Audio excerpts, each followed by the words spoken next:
Hii ni mistari mitano ambayo shetani hataki uijue kabisa, na siku ukijua basi anajua kabisa utakuwa moto wa kuotea mbali, naye hatapata nafasi kwenye maisha yako. Soma katika kitabu cha Isaya 54 ule mstari wa 17. Biblia inasema kwamba kila silaha itayonyanyuka kinyume cha mapenzi yenu haitaweza kufanikiwa.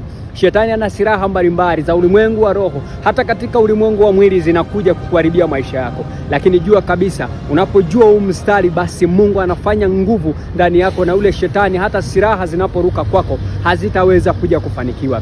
Kimbia hapo, nenda kasome ile Yakobo 4:7. Mpingeni shetani naye atawakimbia. Basi unapokuwa kwenye maombi, unapompinga yule shetani na maovu yake yote, basi nguvu ya Mungu inaingia kwako, na yule adui shetani hatapata nafasi kuingia kwenye maisha yako. Hakikisha kabisa unasoma mstari huo, kutafakari na kuendelea kufanya maombi. Pia nenda kasome ile Ufunuo 12 ule mstari wa 11. Biblia inasema kwamba wakamshinda kwa damu ya mwana kondoo na kwa neno la ushuhuda wao.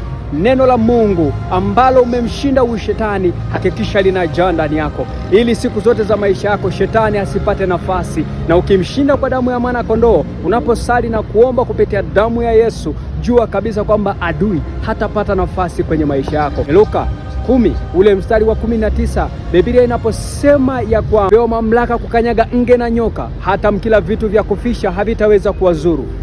Shetani hayuko mbali, shetani yuko karibu yako. Na hivyo basi, unapokuwa unaomba, unakanyaga, unakemea adui muovu, hataweza kuingia kwenye maisha yako.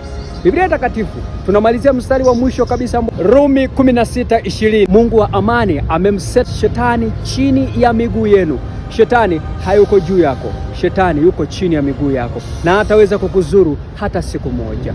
Mungu na akubariki sana. Usisahau kulike, kucomment, kushare hii video.